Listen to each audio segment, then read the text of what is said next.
Je veux qu'on prie afin que le Seigneur puisse mettre ce désir de pouvoir vivre la communion fraternelle dans le cœur des frères et sœurs partout dans le monde entier. Amen. La communion fraternelle physique, hein. Physique. C'est de ça que le frère parle. Père, je te loue, je te rends toute la gloire parce que tu as permis au roi des rois et par ta main puissante de me conduire jusqu'ici au milieu de mes frères. Seigneur, tu as été au contrôle, ô Dieu de bonté.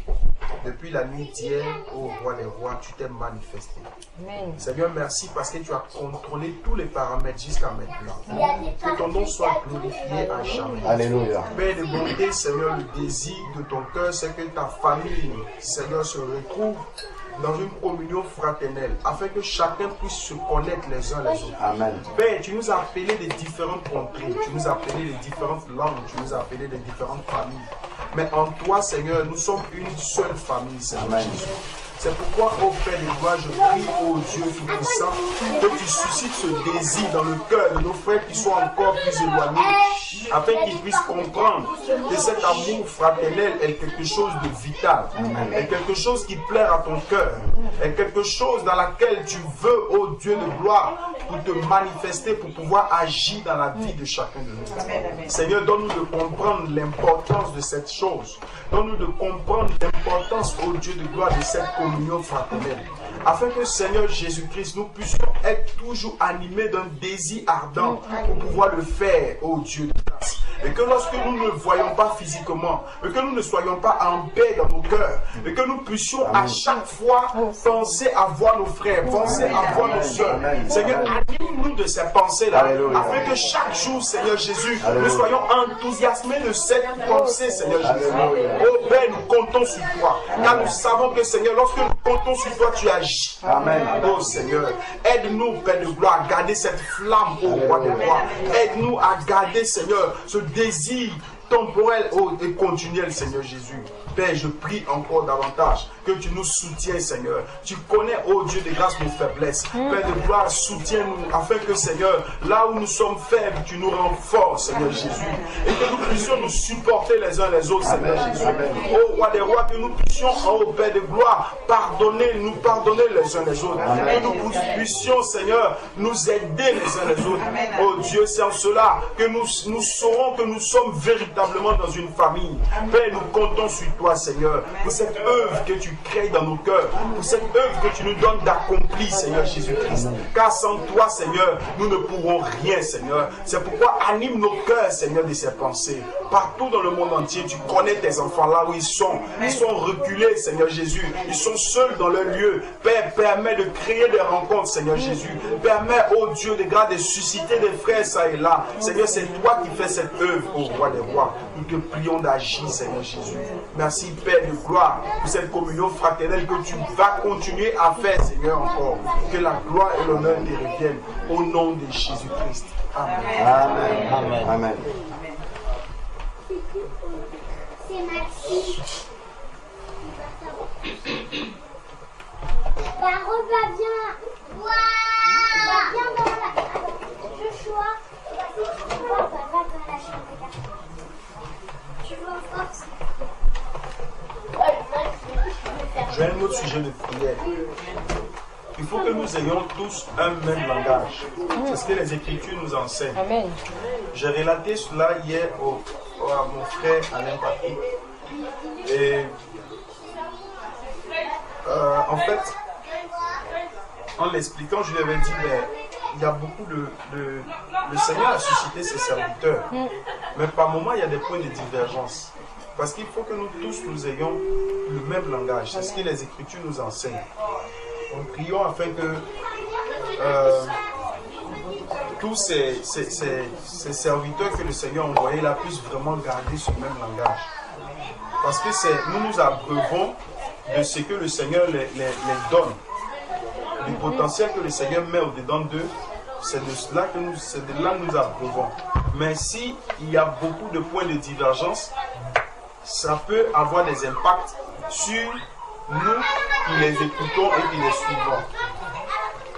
Donc que le Seigneur permet qu'entre eux, il y ait déjà un même langage, afin que ça puisse aussi se déverser dans la vie de chaque frère et de chaque sœur.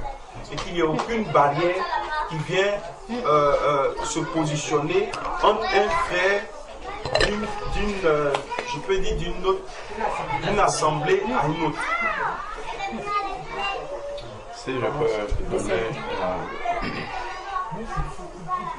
un axe précis de prière par rapport à ça. En fait, Dieu est le même. Et il nous a donné un seul esprit.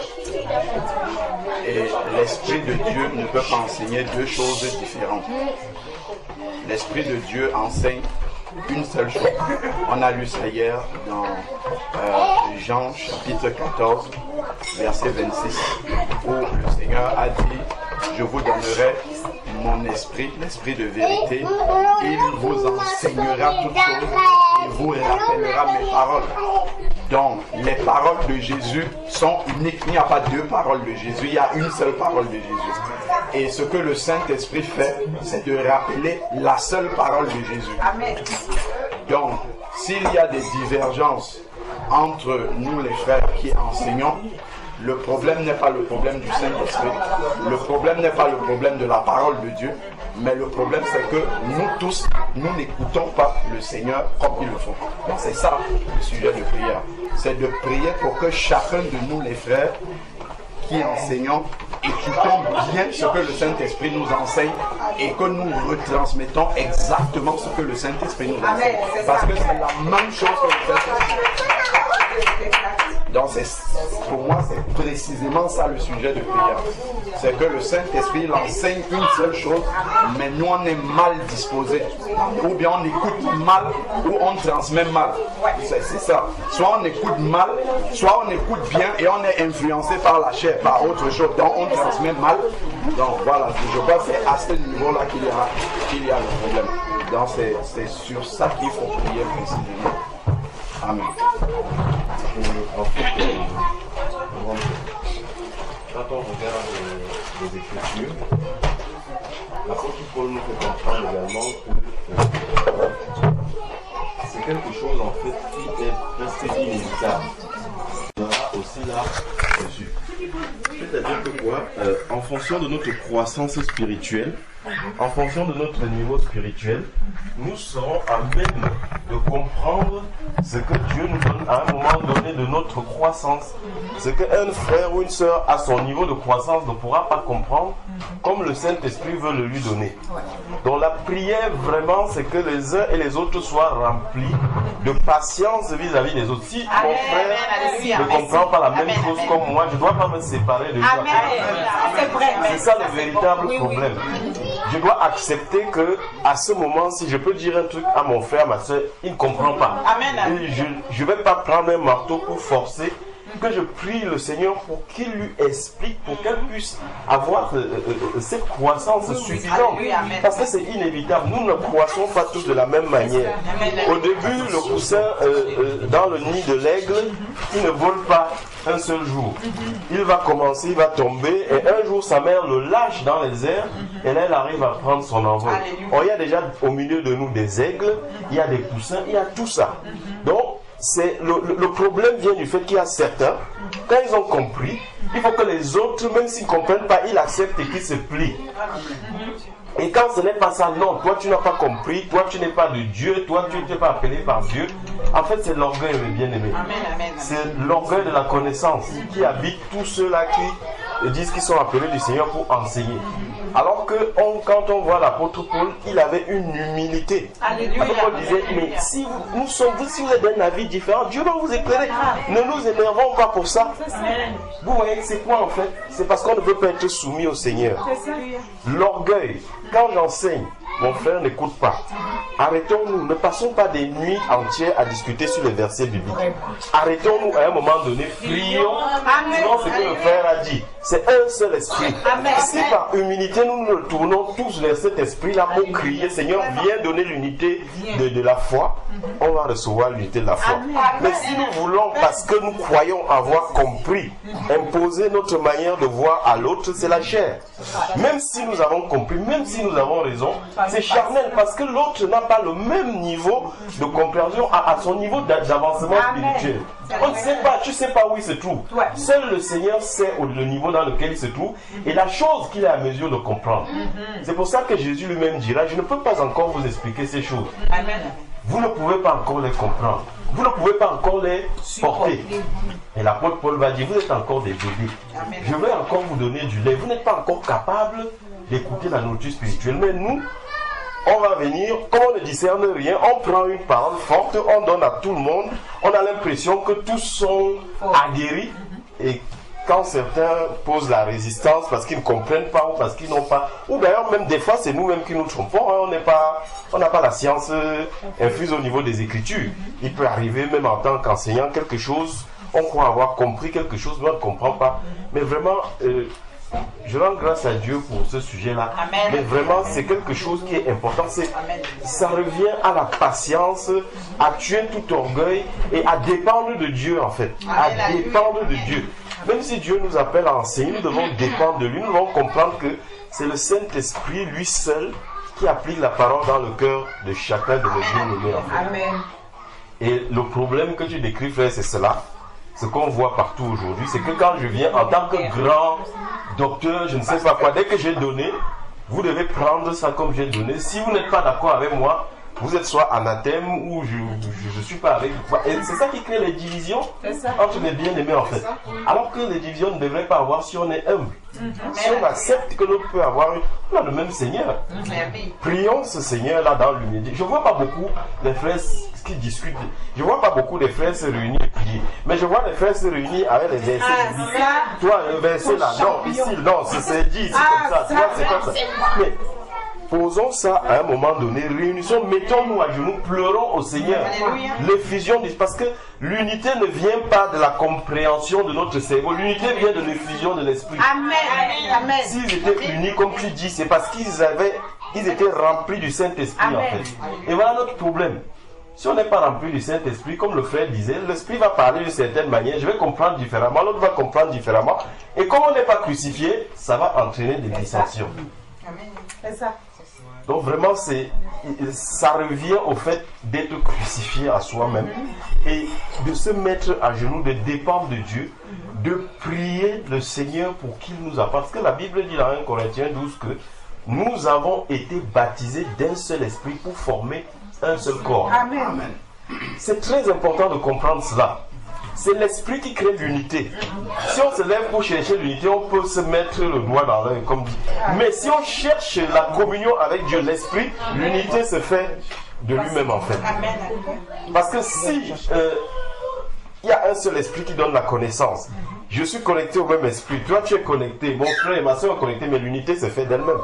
Parce que nous sommes d'un seul canal. Mais nous ne pouvons pas chercher l'unité basse. En fait, l'unité doit se chercher par le haut en fait. Par la tête. Voilà. C'est ça. Par la communion avec le Seigneur.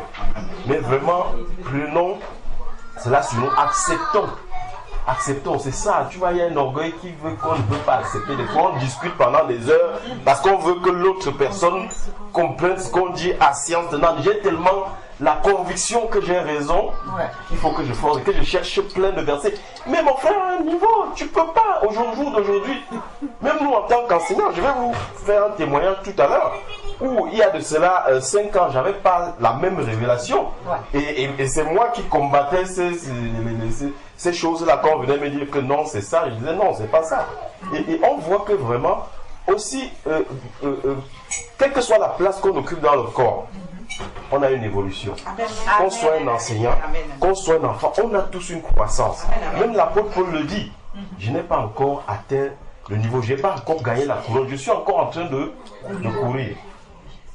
Donc vraiment, prions pour cela, pour que ça revient finalement au sujet de prière que le frère avait donné. Hein. Vous voyez, ça revient à être rempli du Saint-Esprit.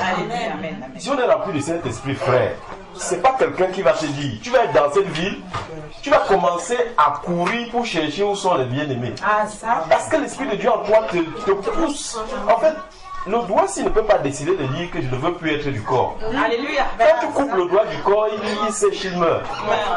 Donc forcément, si j'ai été baptisé du Saint-Esprit, si je suis rempli de l'Esprit de Dieu, ça veut dire que je suis du corps, je vais chercher les autres membres du corps. Personne n'aura besoin de me dire. Je vais chercher automatiquement les autres membres du corps en fait. Et nous avons vu cela à notre conversion. Quand on a été converti, quel que soit l'endroit où on était, on cherchait sur internet, dès qu'on avait trouvé un frère dans telle vie, on voulait aller. Pour moi, s'il y a un bien-aimé qui est quelque part, il ne cherche pas ses frères, il y a un problème avec les fondements, la base, la conversion et la communion avec le Seigneur. C'est là où se trouve son problème. Parce que, en fait, c'est des choses que tu ne peux même pas expliquer à quelqu'un. Parce que c'est naturel. C'est comme ça que le Saint-Esprit fait quand il vient, il crée le nouveau cœur, il transforme, il remplit, il appelle. Mais si Jésus t'unit au corps, tu vas chercher les autres membres. Amen. Ça c'est clair. Tu peux faire ce que tu veux. Il y a des personnes qui ont fait des kilomètres pour venir. Tu vas chercher les autres membres et tu pourras traverser ciel et terre pour aller voir les autres membres. Amen. Dans ta ville, tu vas prier pour que le Seigneur te montre des gens. Mais si tu as une relation avec le Seigneur qui est, en fait, tu as un tout petit Jésus, tu vis pour toi parce qu'on confond souvent la religion, la religiosité et la véritable crucifixion et vie dans le Seigneur Jésus. On peut être converti, mais notre chair prend encore le dessus. C'est-à-dire, je vis encore pour moi-même. Ce qui fait que je n'écoute pas la voix de Dieu. Et j'ai l'impression que je suis suffisant. Parce que j'écoute peut-être des trucs sur YouTube, je lis la Bible. Pour moi, c'est bon, je n'ai pas forcément besoin d'une communion fraternelle. Mais je me mets le doigt dans l'œil. On peut faire un enseignement là-dessus. Quand l'apôtre Paul dit que tous les membres du corps unis forment une jointure, et c'est là qu'on tire l'accroissement de Dieu. Amen. Ça veut dire qu'en dehors du corps, il n'y a pas d'accroissement. Amen. Il n'y a pas. C'est pour cela que si tu as été visité par le Seigneur, il va tout faire pour te réunir à d'autres membres. Si tu n'es pas réuni, c'est que tu es désobéissant, c'est que quelque part le Saint-Esprit te parle et tu ne veux pas écouter. Le Seigneur sait que l'accroissement va se faire dans le corps, donc il ne peut pas te laisser seul, isolé quelque part. Ça peut arriver, oui, les bien-aimés qui sont dans des pays musulmans, dans des pays vraiment où il y a des soucis. Éloignés, là, Dieu sait comment il va soutenir ces personnes de manière particulière, mais ce n'est pas de leur volonté en fait. Mais nous, il est inconcevable qu'on soit en train d'enseigner à quelqu'un, pour moi qui est né de nouveau, que tu dois chercher les autres, tu dois... Non, il y a un problème déjà avec la relation avec le Seigneur. Parce que c'est une prérogative du Seigneur de véritablement unir. C'est-à-dire, l'apôtre Paul le dit à un endroit, c'est comme cela qu'on peut croire. Si tu es seul, et même le monde même nous enseigne, regardez les animaux dans la forêt. Quand un animal se trouve isolé, qu'est-ce qui se passe? Il est la proie des autres. Et quand le lion fonce vers le troupeau, qu'est-ce qu'il fait? Il est intelligent, il essaie de se séparer. Dès qu'il est séparé du troupeau, il devient facilement dribblable. C'est la même chose. Le chrétien qui vit seul, qui est coupé de ses frères, il est sujet à être attaqué et à tomber en fait. Parce que nous devons être interdépendants les uns des autres. L'œil, le corps comporte l'œil, la main, le pied, ainsi de suite. L'œil ne peut pas dire, comme l'apôtre Paul dit dans 1 Corinthiens 12, j'ai pas besoin de la bouche. La bouche ne peut pas dire, j'ai pas besoin du pied, ainsi de suite. Et l'apôtre Paul compare le corps de Christ à cela. Donc en fait, si tu es quelque part tout seul, tu ne peux pas survivre. Dieu l'a voulu ainsi. Tu peux m'être enseignant, tu connais la parole, tu ne peux pas survivre sans tes frères. À un moment donné, tu es obligé de dépendre des autres. Et Dieu ne va pas forcément te donner même toute la connaissance. Il va falloir que ce soit ton frère qui t'éclaire sur quelque chose que tu n'as pas vu, pour que tu ne sois pas orgueilleux. C'est ça. Donc vraiment, prions dans ce sens-là, que le Seigneur véritablement visite. C'est surtout que nous mourons à nous-mêmes. Parce que pour moi, c'est un problème d'orgueil, de conversion et de consécration à Dieu. Si nous mourons à nous-mêmes et que nous sommes consacrés au Seigneur, le Saint-Esprit va nous conduire dans tout ce que tu disais. La communion fraternelle, les dissensions entre frères, toutes ces choses-là vont s'estomper naturellement. C'est pour cela qu'au 1er siècle, les apôtres aussi nombreux qu'ils étaient, vous vous rendez compte, ils étaient 12 au début, après il y en a d'autres qui sont ajoutés. Il n'y a pas eu de division. Vous savez que c'est à la mort de l'apôtre Jean en l'an 100 que les problèmes ont commencé. Les fausses doctrines, ainsi de suite. De leur temps, il y en avait, mais ils étaient tellement unis qu'ils divisaient tout. Et je sais que c'est pas qu'il n'y a pas eu de divergence. Au début, il y a eu des divergences au niveau de la circoncision. Souvenez-vous, qu'est-ce qu'ils ont fait? Ils se sont réunis pour lire la Torah. Non. Ils se sont réunis à Jérusalem dans 1 Corinthiens 15 pour faire quoi? Pour prier. Pour prier.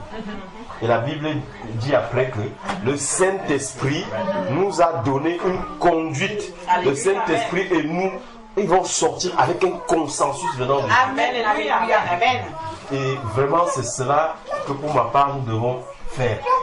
C'est cela que nous devons pousser les enfants de Dieu à rechercher cette communion profonde et forte avec le Seigneur. Amen. La consécration avec Dieu, à mourir à notre chair, mourir à nous-mêmes pour écouter la voix de Dieu, être en communion avec lui. Et là, l'unité se fera d'elle-même. Amen. Amen. Excuse-moi, monsieur. Juste pour appuyer ce que le frère Alex est en train de dire, il est important qu'on revienne au fondement parce que Jésus est le modèle. Amen. Et Jésus nous a montré exactement comment le disciple doit marcher. Amen. Et parfois, on a oublié comment Jésus marchait et par notre propre sagesse, on a commencé à marcher. Bon, pour nous économiser la lecture, Jésus est venu à Jean-Baptiste. Matthieu chapitre 3. Il est passé dans les eaux du baptême. Lorsqu'il est sorti des eaux du baptême, la Bible nous dit que le Saint-Esprit est descendu sur lui sous la forme corporelle d'une colombe. On connaît tous les passages, c'est pour ça que je ne les lis pas.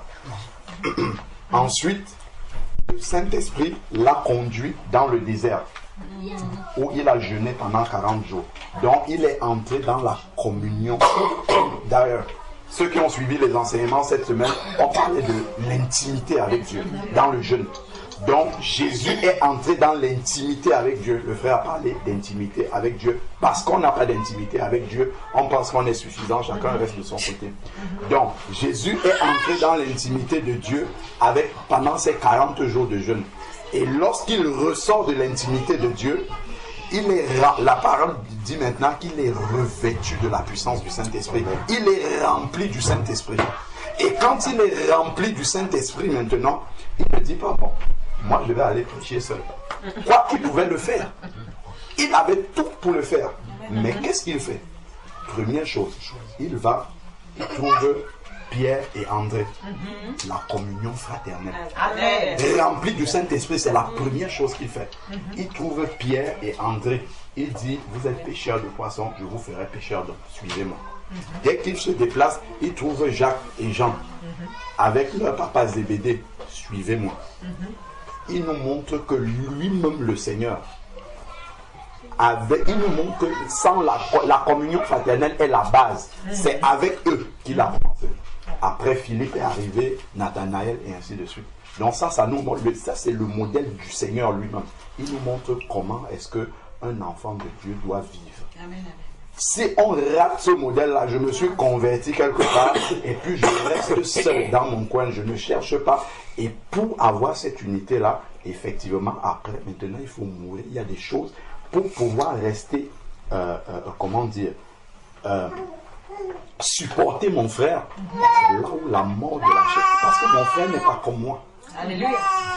J'ai une partie encore, lui il a une partie de Jésus et on s'assemble pour que la totalité de Jésus soit au milieu de nous. Amen. Que tous les morceaux de Jésus que nous avons tous partout soient rassemblés et qu'on ait tous la plénitude. Amen. Amen. Amen. Donc, je lis juste Éphésiens, après on va prier, Éphésiens chapitre 4 qui dit presque mot pour mot ce que le frère Alex disait. Amen. Presque mot pour mot. Et Éphésiens chapitre 4 à partir du verset 1. Éphésiens 4, verset 1.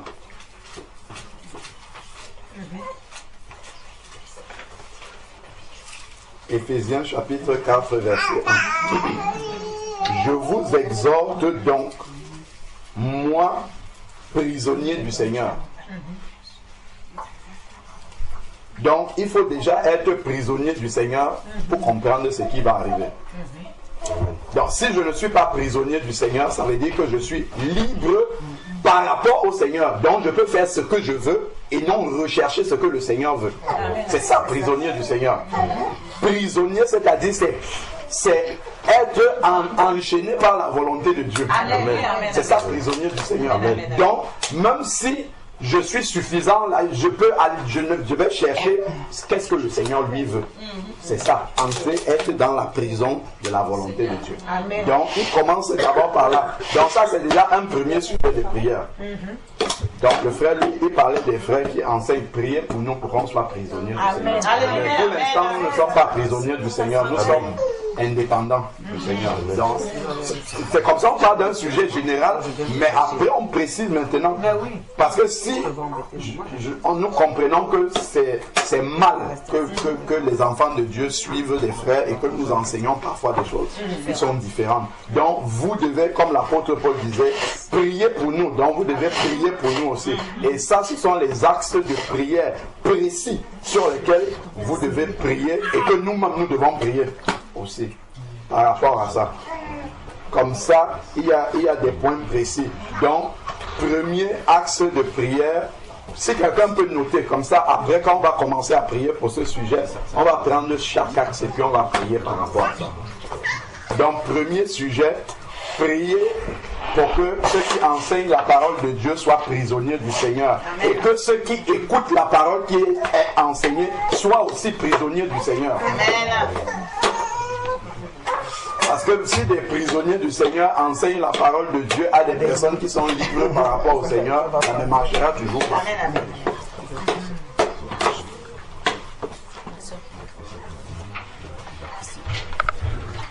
Donc, il a commencé par dire, moi, prisonnier du Seigneur. Donc, premier axe, c'est d'être prisonnier du Seigneur. Ensuite, maintenant, il dit, je vous exhorte, moi, prisonnier du Seigneur, à marcher d'une manière digne de la vocation qui nous a été adressée. Donc, si on n'est pas prisonnier du Seigneur, évidemment, on ne peut pas marcher d'une manière digne de ce que le Seigneur attend de nous. Ensuite, maintenant, le verset 2. C'est ça que le frère disait. Là, on va entrer maintenant dans les qualités, en fait, qu'il faudrait pour arriver à cela. Il dit en toute humilité. Il nous manque l'humilité. Nous qui enseignons, il nous manque l'humilité. L'humilité, moi, il me manque l'humilité. Par rapport à la grâce que le Seigneur me donne, c'est un combat. En fait, quand tu es convaincu de quelque chose, c'est un combat de garder l'humilité. Surtout quand tu entends quelque chose dont tu as la conviction que ce n'est pas vrai ce que tu es en train d'entendre. Garder l'humilité à ce moment-là, c'est très difficile. Donc ça ne peut qu'être un brisement que le Seigneur lui-même apporte. Amen. Mais il faut que dans le cœur, qu'il y ait le désir d'avoir cette humilité. Amen. Donc l'humilité, c'est le deuxième axe. C'est plus facile pour quelqu'un qui reconnaît déjà qu'il n'a pas compris d'être humble. Alléluia. Mais celui qui croit avoir compris, c'est beaucoup difficile en fait pour lui d'avoir cette humilité. Amen. Alléluia. Donc l'humilité, en toute humilité et douceur. Le frère parlait de patience. Amen. Voilà, il y a l'axe de l'humilité, ensuite la douceur, la patience. Donc, si on est prisonnier du Seigneur, si on est humble, si on est patient, avec ça maintenant, parce que la parole de Dieu, l'ordre dans lequel les choses sont mises, ce n'est pas par hasard. Il dit maintenant, supportez-vous les uns les autres. Alléluia. Si on n'est pas prisonnier du Seigneur, on ne va pas supporter les autres. Qu'est-ce qui me pousse à supporter l'autre? C'est de savoir que lui aussi c'est un enfant de Dieu. Amen. Lui aussi, c'est quelqu'un pour qui Jésus est mort. Amen. Amen. Donc, Jésus n'est pas mort pour moi, seul de mon côté, et je vais abandonner mon frère. Donc, il faudrait que je sois prisonnier de Jésus pour supporter mon frère. Donc, supportez-vous les uns les autres. Amen. Ce n'est pas rester dans son coin et dire moi je suis en paix avec un tel. Non, il dit les uns les autres avec amour. Et ce n'est pas l'amour du monde, c'est l'amour de Jésus. C'est quand aimez-vous les uns les autres comme je vous ai aimé. Ce n'est pas comme le monde aime. Amen. Donc, c'est ce qu'il dit ici, supportez-vous les uns les autres avec amour. Parce que si je reste avec mon frère en murmurant dans mon cœur, je ne suis pas en train de l'aimer. Je peux être physiquement avec lui, mais en murmurant dans mon cœur, ça ce n'est pas l'amour de Dieu. Ça. Amen. Comme si on m'avait forcé seulement à être là. Imaginons un peu Jésus dans la communion fraternelle. Jésus est la parole révélée au milieu de ses disciples qui n'ont pas encore compris. S'il voulait marcher, comme le frère disait là, qu'il veut taper la parole dans la tête des disciples qui ne peuvent jamais même avoir son niveau. Imaginons un peu l'humilité qu'il a fallu au Seigneur de rester, de supporter ses disciples qui ne comprenaient pas, pourtant il faisait des choses extraordinaires devant eux. Donc il nous montre vraiment le modèle d'humilité, de dire que même si quelqu'un est arrivé au sommet de la connaissance, comme Jésus, lui il était carrément la parole, rester patient comme ça pendant 3 ans et demi au milieu de ses disciples, continuant à enseigner, à répéter les mêmes choses à ses disciples, leur répéter, ils vont, ils échouent, ils supportent, ils redisent encore, ainsi de suite. C'est ça que nous devons rechercher. Amen. C'est vraiment, et ça c'est une preuve de maturité spirituelle. Amen. Parfois on confond la maturité spirituelle avec la connaissance des Écritures. C'est pas la même chose. Amen. Tu peux avoir toute la connaissance et ne pas être mature. Or, le plus grand, c'est la maturité. Amen. Le plus grand, c'est vraiment la maturité spirituelle. C'est une fois que j'ai compris cette parole-là, qu'est-ce que j'en fais? Même pour nous qui disons que nous avons quitté les bâtiments. Si on n'a pas la sagesse, si on n'a pas la maturité d'esprit, on va mal utiliser cette connaissance-là et ça sera une pierre d'achoppement pour ceux qui sont retenus, comme nous disons, dans les bâtiments. Il faut qu'on soit sage par rapport à ça. Qu'on soit présent. Dans les bâtiments, il y a beaucoup de personnes là-bas pour qui Jésus est mort. Beaucoup qui sont nombreux là-bas pour qui Jésus est mort aussi. Donc nous devons prier pour être prisonniers de Jésus. C'est pour ça que ça ne concerne pas seulement les enseignants, même pour nous là, nous qui écoutons aussi, nous devons être prisonniers de Jésus et prier pour nos frères qui sont là-bas. Comment est-ce qu'on va les ramener aussi par rapport à la lumière que nous avons reçue. Donc ensuite, maintenant, ici, avec amour, regardons donc ce qu'il écrit.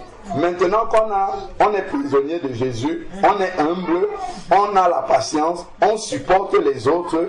Il dit en vous efforçant. Donc il y a un effort personnel à faire pour conserver l'unité de l'esprit. Ce n'est pas pour acquérir l'unité de l'esprit, c'est pour la garder. Parce que Jésus, lui, il a fait déjà l'unité de l'esprit en nous baptisant, comme le frère disait, dans un même esprit. Amen. Lui, il a déjà, il a fait ce qu'il faut pour avoir cette unité-là. Mais c'est nous qui avons fui. Nous avons quitté cette unité-là. Lui, il a fait et maintenant, nous devons la conserver. C'est tout. La conserver, comme le frère expliquait, en dépendant de la tête. Donc, efforcez-vous, en vous efforçant à conserver l'unité de l'esprit. Il y a un moyen pour y arriver et il le donne par le lien de la paix. Amen. Ça ne sert à rien d'être en guerre les uns avec les autres. Ça ne sert à rien, nous là, d'être en guerre avec ceux qui sont dans les dénominations. On n'a rien mérité par rapport à eux. C'est important aussi de voir par rapport à ce point-là. On n'est pas en guerre contre eux, ce sont nos frères. Ce sont nos frères. Il y a un voile simplement que Jésus a fait tomber qui n'est pas encore tombé pour eux. Donc on doit appliquer ça aussi avec eux. C'est important de pouvoir comprendre ça. Et donc il poursuit en disant il y a un seul corps. C'est à cause de ça. Il n'y a pas 2 corps. Quelqu'un va dire moi je suis de frère Junior, moi je suis de Georges Nama. Ça n'a aucun sens dans la vie. Ça n'a absolument aucun sens. Nous sommes tous des Jésus, point. Il y a une seule personne qui est morte à la croix pour nous tous. Il y a un seul corps. Un seul corps. Le corps est constitué de tous ceux qui sont nés de nouveau. C'est ça la définition du corps de Christ. Le corps de Christ n'est pas l'ensemble de tous ceux qui se réunissent dans les maisons.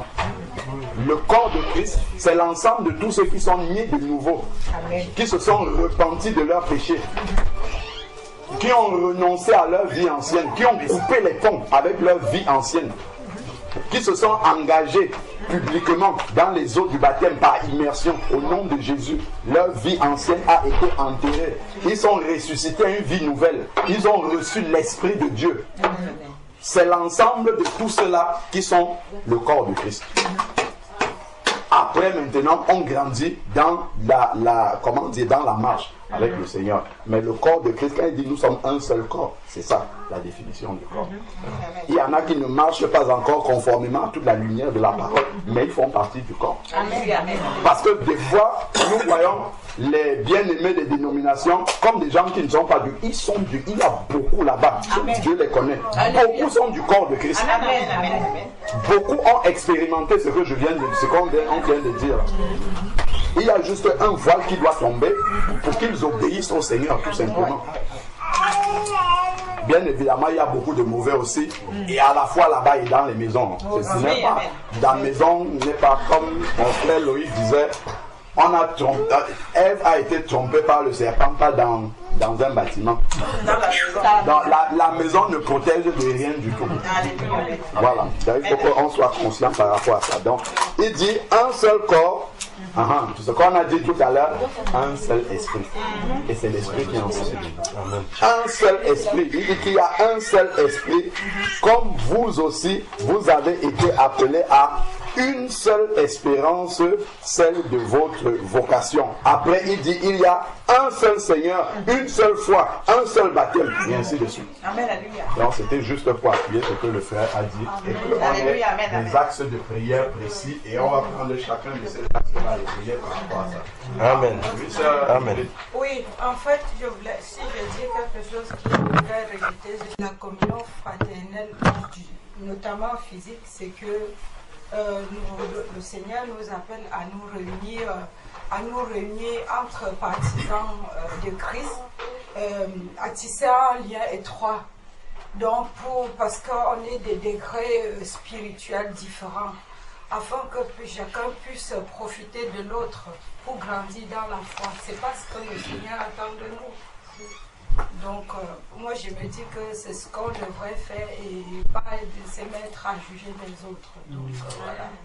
Soyez bénis. C'est tout. Amen. Je vais ajouter quelque chose par rapport à tout ce que les frères ont dit. Frère Georges. Lorsque, prenons un peu la parole de Dieu. Là, on a parlé de Paul. Regardons un peu un message que Jean a écrit. Pour qu'on voit un peu l'image de ce qui se passe aujourd'hui et comment nos aînés dans la foi ont... quel était leur sentiment par rapport à cela, cet état de choses. Prenons la 3e épître de Jean.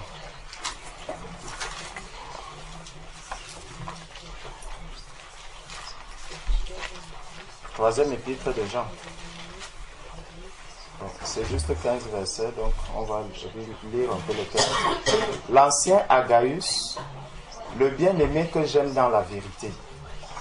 Et donc, l'amour, c'est selon la vérité déjà.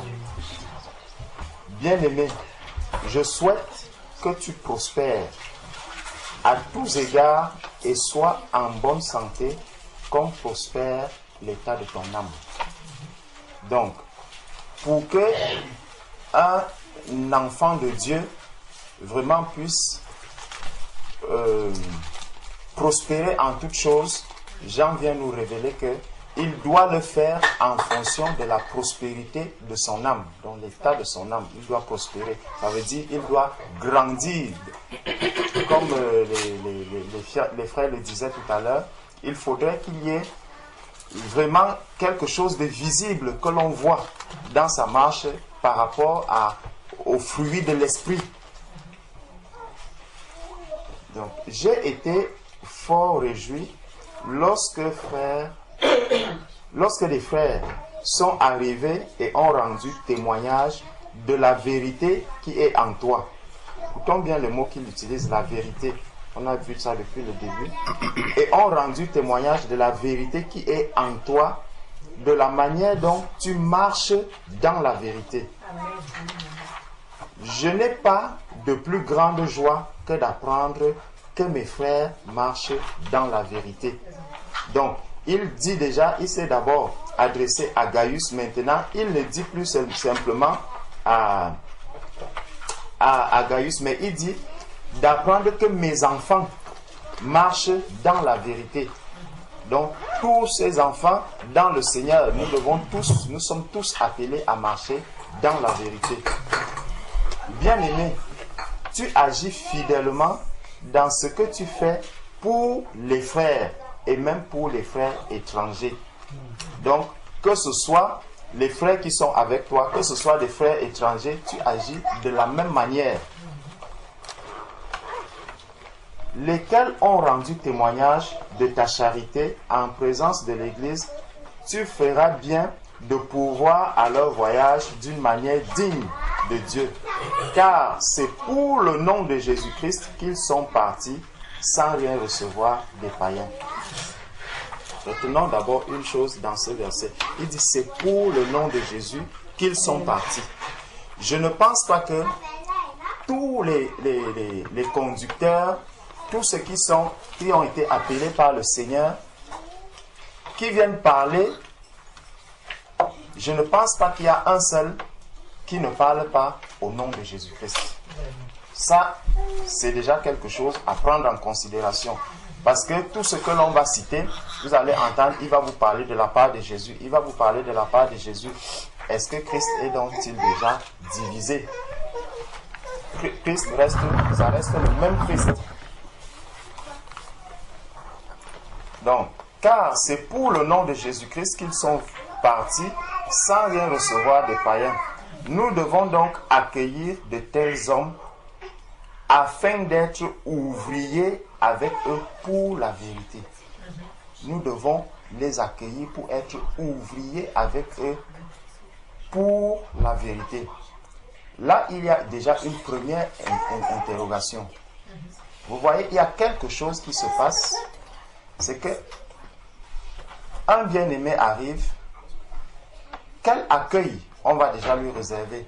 Est-ce qu'on va l'accueillir comme un ouvrier de Jésus-Christ avec qui nous devons travailler, ou est-ce que je viens déjà en me disant si celui-ci commence à parler, il y a une doctrine qui n'est pas bien qu'il peut enseigner et je commence déjà à me méfier, donc je vais déjà lui fermer la bouche.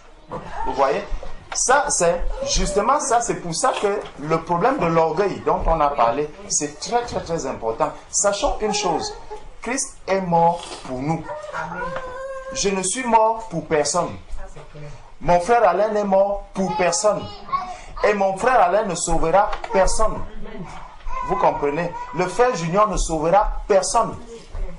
Christ est mort aussi pour lui. Christ est mort pour Georges Nama. Christ est mort pour tous ses frères que vous voyez tout autour de vous. Et aucun d'eux ne peut donner la vie éternelle à l'autre. Ils ne sont que des instruments que le Seigneur utilise. Donc, chacun déjà, lorsqu'il retrouve, il est en présence de son frère, ou même la manière, parce que nous disons que Dieu est esprit. Donc, tout ce que nous disons ici, mon frère va arriver quelque part et dire, mais voilà, le frère Caliste a dit quelque chose, nous étions ensemble, voilà ce que le frère a dit, je l'ai trouvé bien cohérent et conforme à la parole de Dieu. Mais puisque je me retrouve là, c'est comme si tu venais en quelque sorte en affront avec moi. Et vous voyez un peu, ça fait que c'est le moi en fait. C'est que je vois, je conduis toute une assemblée et maintenant tu viens citer le frère Caliste, par exemple, comme quelqu'un qui peut aussi apporter quelque chose de bien.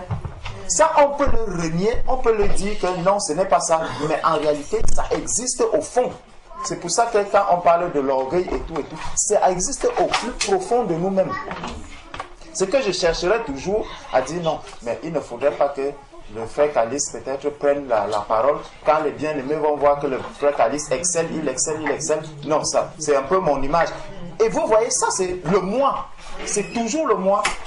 Pourtant, si je considère que frère Caliste a reçu le Saint-Esprit, ce qu'il dit, c'est quand même la vérité, c'est conforme. C'est pour ça que si nous marchons vraiment dans la vérité, je saurais que mon frère a le Saint-Esprit comme moi.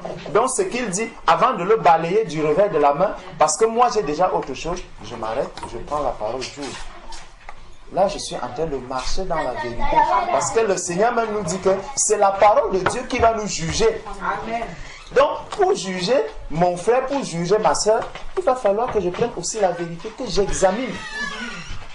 Le Seigneur nous dit dans 1 Thessaloniciens, c'est là où il parle d'examiner toutes choses, d'examiner. Nous devons tout examiner à la lumière de la parole de Dieu. Tout doit être examiné. Et lorsque j'ai déjà, par exemple, je vais prendre un cas simple. On va parler de la question du vin. Si on parle de la question du vin, je prends la parole de Dieu. Je commence à lire. Un bien-aimé peut-être, parce que lui, il n'a jamais pris du vin. Pour lui, il a, depuis le bas âge, on lui a dit, l'alcool c'est interdit, que Dieu ne veut pas l'alcool, que ceci, c'était.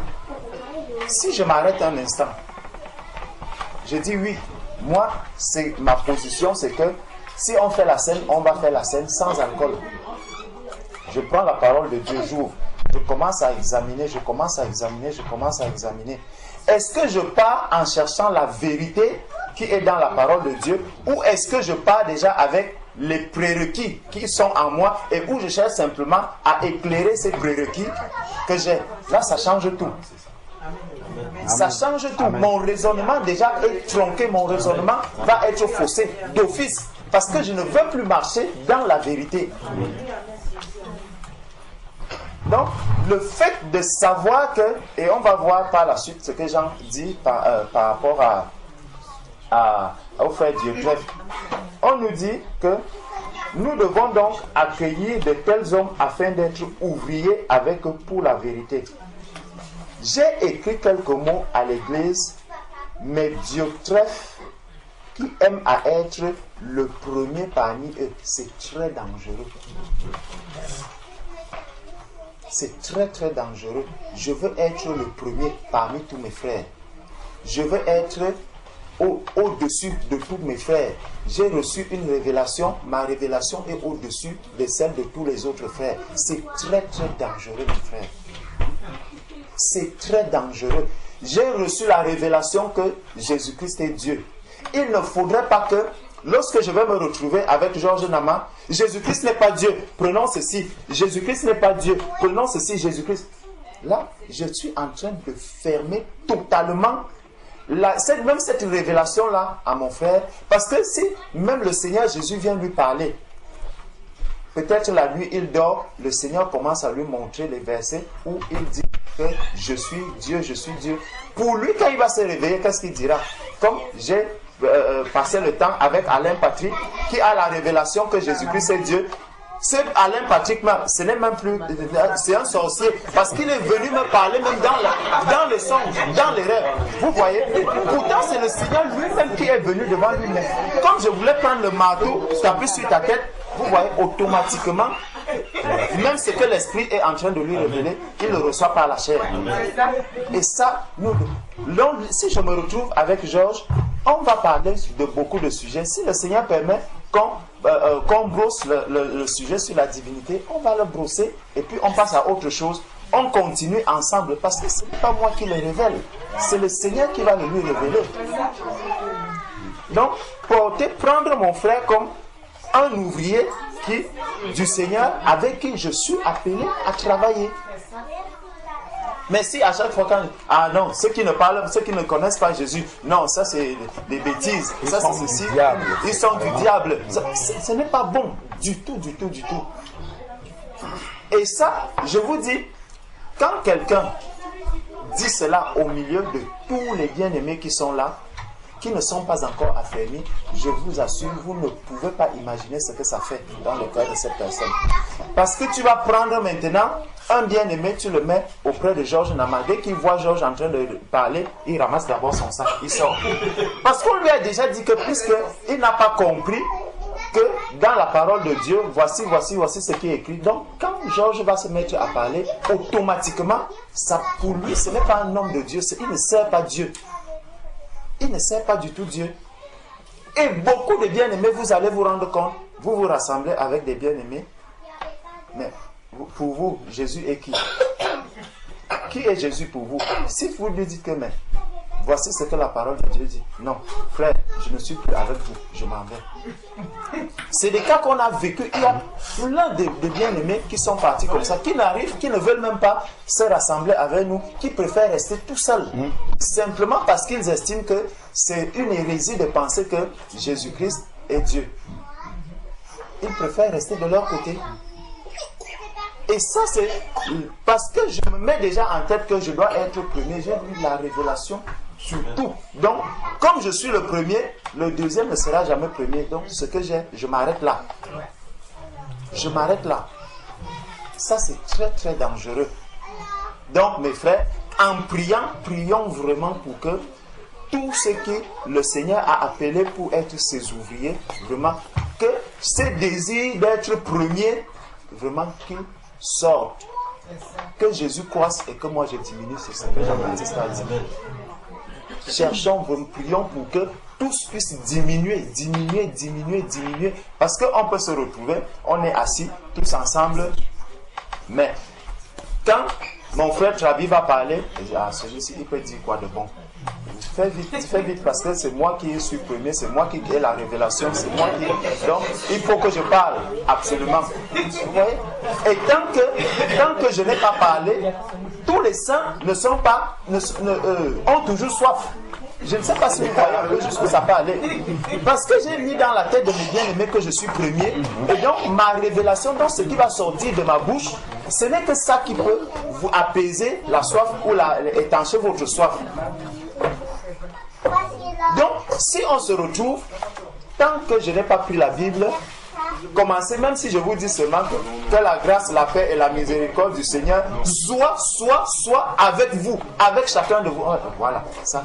Vraiment, le soit là, c'est ça qui est venu vraiment apaiser. Alors que mon frère a prêché peut-être sur la sanctification depuis des heures. Mais tout le monde attendait qu'il faut que tel frère prenne la parole. Dès qu'il aura pris la parole, là c'est bon, on peut se séparer. Et ça, je vous dis, c'est très très dangereux. Et c'est ce qui se passe dans les assemblées, je vous dis. Et ça, ce n'est pas seulement le problème des conducteurs. C'est que ça a été contaminé. Et on a reçu que tant qu'il n'y a pas tel, comme si c'est lui qui était Jésus-Christ, ça ne peut pas marcher. Et ça, c'est une forme d'idolâtrie. Amen. C'est une idolâtrie. Amen. On commence à faire des conducteurs des idoles. Donc ça, faisons très très très attention avec cela. Donc, au verset 10 maintenant, il dit, c'est pourquoi, si je vais vous voir, je rappellerai les actes qu'il commet en tenant contre nous des méchants propos. Non content de cela, il ne reçoit pas les frères et ceux qui voudraient le faire, il les empêche et les chasse de l'église. Vous voyez ce que ça va entraîner? C'est que mon frère va arriver, non, je ne veux pas qu'il parle parce que lui, il prêche qu'on doit faire la scène avec le vin, l'autre va dire non, on ne fait pas la scène avec... Donc quand il arrive, dès qu'il veut parler de la scène, frère, attends, il y a quelque chose, c'est que je vais prendre la parole au sujet de la scène parce que nous avons l'habitude de faire ce sacrement. Donc je vais fermer la bouche de mon frère. Même s'il voulait peut-être nous apporter quelque chose, même si je vais rejeter, parce que nous marchons selon la vérité. Ce n'est pas parce qu'il est aussi venu au milieu de nous que je vais accepter tout ce qu'il dit. Non, je vais l'écouter et je vais aussi lui présenter la parole de Dieu. On n'est pas d'accord, on ferme, on se met à prier. On demeure dans la prière, on s'embrasse, on dit frère, vraiment que Dieu te bénisse. On continue dans la prière. Et c'est comme ça que le Seigneur lui-même finira par se révéler à nous. Parce qu'en fait, c'est que nous n'avons pas la révélation de Christ réellement quand nous marchons de cette manière. On a vu que depuis le début, depuis le matin, dès qu'on s'est levé, mon frère Trabi a commencé à dire la charité, si tu n'as pas la charité, tu es comme un airain qui résonne. Tout ça, c'est l'amour de Christ. Et voir que mon frère est là, et je suis en train de le rejeter, je suis en train de lui fermer la bouche. Ça, ce n'est pas l'amour. Ça veut dire que je ne l'aime pas. Puisque s'il est vraiment aimé, il doit pouvoir s'exprimer, il doit pouvoir, et c'est ce que 1 Corinthiens 14, 26 nous dit, que chacun devrait s'exprimer, et je dois recevoir toutes choses et examiner avec la parole de Dieu. Donc, verset 11, bien-aimé, n'imitez pas le mal, mais le bien. Celui qui fait le bien est de Dieu, celui qui fait le mal n'a point vu Dieu. Donc, voilà vraiment quelque chose que je voulais nous montrer et nous faire voir que nous sommes en train de vivre vraiment ce que Jean dit ici dans son livre, que ça se passe au milieu de nous et les brebis sont vraiment infectées avec cela. Vous allez voir une brebis qui suit seulement le frère Alain Patrick qui va te dire Junior arrive, non, moi je n'ai pas Junior, moi je ne veux pas écouter son enseignement, moi je ne veux rien avoir avec Junior, moi je ne veux rien avoir avec Georges Nama, parce que je ne suis que Alain Patrick. Lorsque Paul avait demandé, moi je suis de Paul, moi je suis d'Apollos, moi je suis de Céphas, voilà Paul qui dénonce cela. Qu'est-ce qu'Apollos? Est-ce qu'on a vu Apollos parler de ça? Est-ce que Céphas parlait de ça? Point d'interrogation. Ça veut donc dire qu'il y a certains qui peuvent aussi être là en train de conduire, qui pour eux ça leur fait mal. Mais pour les autres, comme ils sont déjà à un certain niveau, ils se disent non, moi ça ne me dérange pas. Si je peux faire ce chemin tout seul, gloire à Dieu, le Seigneur va se révéler à moi et il y aura des troupes qui seront là derrière moi. C'est très très dangereux. Ils vont prendre l'exemple de l'eunuque éthiopien. Quelqu'un a été baptisé, il est baptisé. Mais il n'a pas choisi de faire ça. C'est ça. Ce n'est pas voilà. Voilà, c'est une situation que Dieu a. Dans le plan de Dieu, parce que l'histoire nous montre que Matthieu est mort à marcher En Éthiopie. Donc, quand on dit les choses, faisons gaffe. Quand Dieu envoie quelqu'un seul, tu ne sais pas ce qu'il va faire. Quand le fait, il n'a pas choisi, mais on voit qu'un apôtre est arrivé là-bas. On a choisi, il ne choisit pas d'aller se sacrifier, mais il a apporté aussi, comme l'unique aussi, qui est sauvé aussi parmi les deux. C'est ça. Par exemple, tu choisis l'unique éthiopien, tu peux choisir aussi l'autre. Je ne peux pas prendre l'unique éthiopien qui dit que lui est bon, je vais faire choisir. Il y a beaucoup de cas aussi. L'autre aussi, c'est pendu. Celui qui a vendu Jésus. Judas.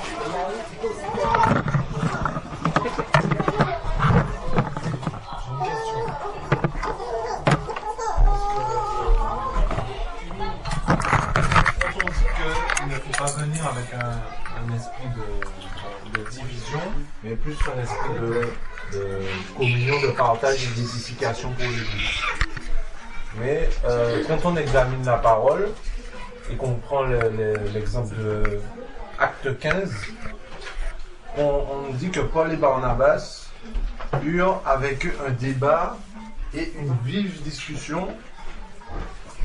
Et les frères décidèrent que Paul et Barnabas et quelques-uns de leur montèrent à Jérusalem vers les apôtres et les anciens pour traiter cette question. Donc c'était la question de la circoncision. Et après, plus tard, on voit au verset 6 que les apôtres et les anciens se réunirent pour examiner cette affaire. Après, dans le passage, on ne voit pas qu'à un moment, les frères se sont arrêtés pour prier, pour demander que tout le monde accepte le témoignage. Ils ont discuté jusqu'à ce qu'ils puissent trouver une conclusion à cette histoire. Est-ce que et après, plus tard, dans Timothée, il y a Timothée, Paul qui écrit à Timothée, qui lui dit « Évite les discours vains et profanes, car ceux qui tiennent avanceront plus dans l'impiété et leur parole rongera comme la gangrène. De ce nombre sont Hyménée et Philette, la résurrection qui se sont détournés de la vérité, disant que la résurrection est déjà arrivée et qui renversent la foi de quelques-uns. » Là, clairement, dans ce passage, le frère Paul nomme le nom frères qui se sont éloignés et on leur dit clairement là dans ce passage qu'il faut les éviter. Est-ce que là, il faut faire vraiment appel à un discernement, c'est vrai, mais clairement quand un frère qui va quand même discuter avec cette personne, ou est-ce qu'on va faire un compromis avec cette personne, tout ça dans le but de l'amour de Dieu, de Christ? Si je peux te répondre. Quand tu vas dans Actes, les frères avaient de l'humilité, comme les frères l'ont dit. Et du coup, chacun a apporté ce qu'il avait apporté. Et quand tu es dans l'humilité, si le frère te montre, comme le frère Georges l'a dit, les Écritures, le Saint-Esprit va te convaincre que ce que le frère aussi a dit, c'est la vérité. Ce dont Paul parle dans 1 Timothée 2, c'est ce que le frère Georges a dit aussi. C'est le frère, il va absolument te convaincre jusqu'au bout. C'est-à-dire que vous parlez, et tant que tu n'as pas dit oui frère, tu as raison, le frère, il va continuer à insister. Ce genre de frères-là, faut en quelque sorte les éviter et éviter d'avoir de nouveau des discussions avec eux tant qu'ils sont dans cette optique-là en fait. C'est ce qu'il veut dire. Voilà. Et parce que quand tu es vraiment dans l'esprit, chacun s'écoute et après on en prie. Et après là où est la vérité est quoi.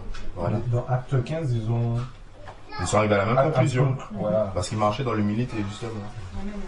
Voilà. Et il y avait une première question, et si tu disais quand on vient dans une assemblée,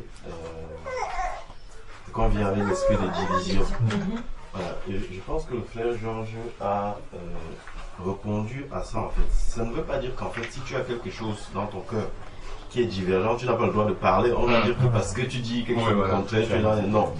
En fait, tout vient de ton état de cœur. Si tu pars ouvrir la Bible, non pas pour comprendre la profondeur des Écritures, mais pour défendre ta position, comme il a dit, c'est déjà quelque chose de faux en fait, qui fait que, de toutes les façons, même si on te montre un verset qui montre que ce que tu penses ou ce que tu crois avoir reçu n'est pas vrai, tu vas pas l'écouter, tu te fermes les oreilles en fait. Ferme les oreilles, tu vas regarder que les versets qui... Parce qu'en fait, on peut faire dire à la Bible ce qu'on veut. Tu peux toujours trouver un verset pour t'appuyer sur ça et établir une doctrine. Et on voit c'est qui, c'est le diable.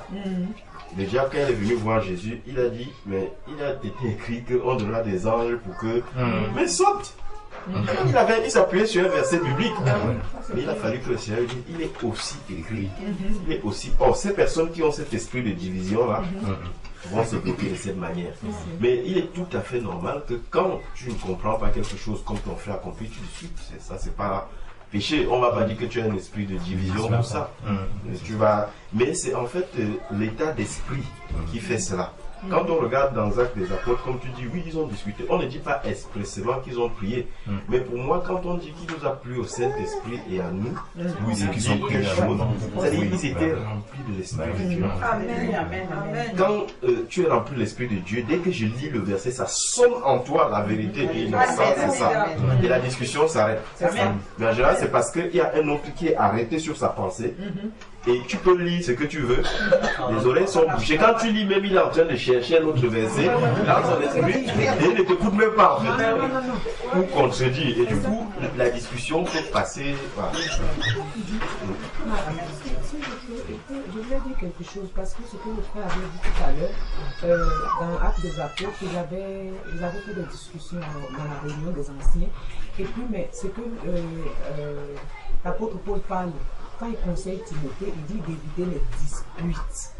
Ça, c'est les disputes. C'est-à-dire, ça irrite l'âme.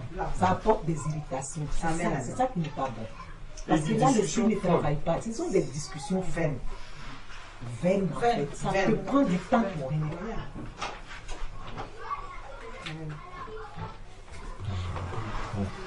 Comme je le fais, je disais, le frère, quand tu ouvres la parole, tu commences à parler avec lui, dès que tu dis tel, non, moi je veux pas écouter, c'est pas mon truc. C'est ça en fait, cet esprit-là.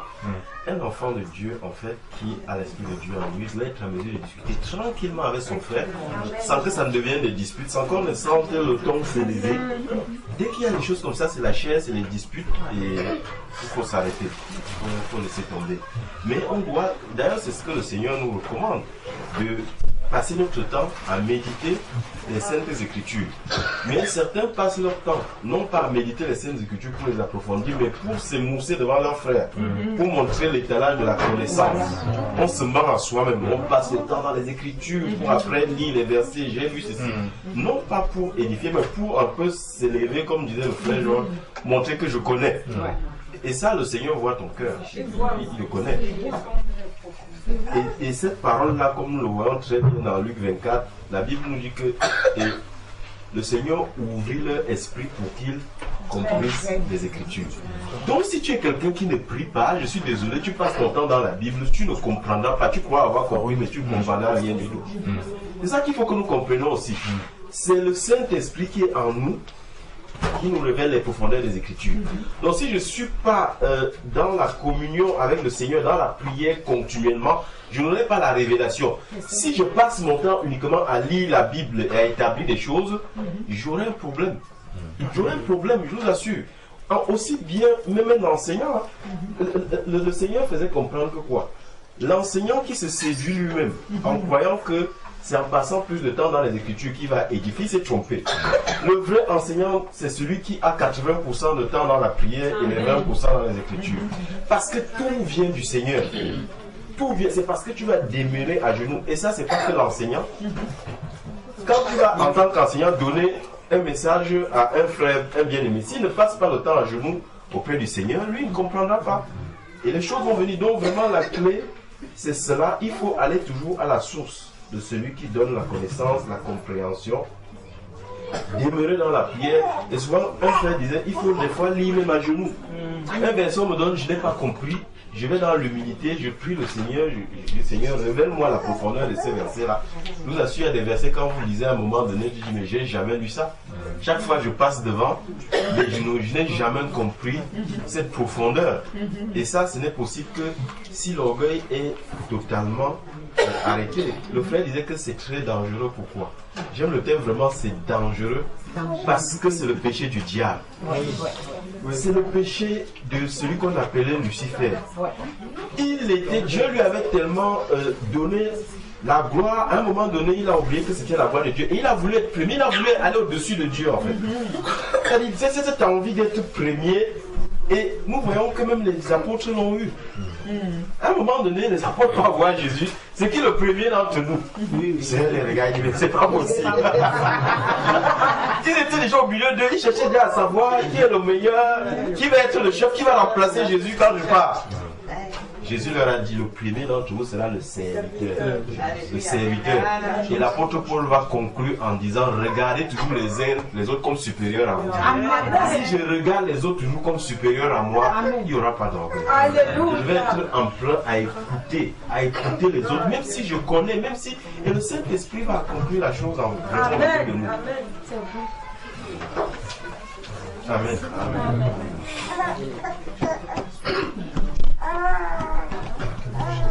Quelqu'un qui a noté va donc rappeler les différents axes de prière et puis on va prier sur chaque axe. Amen.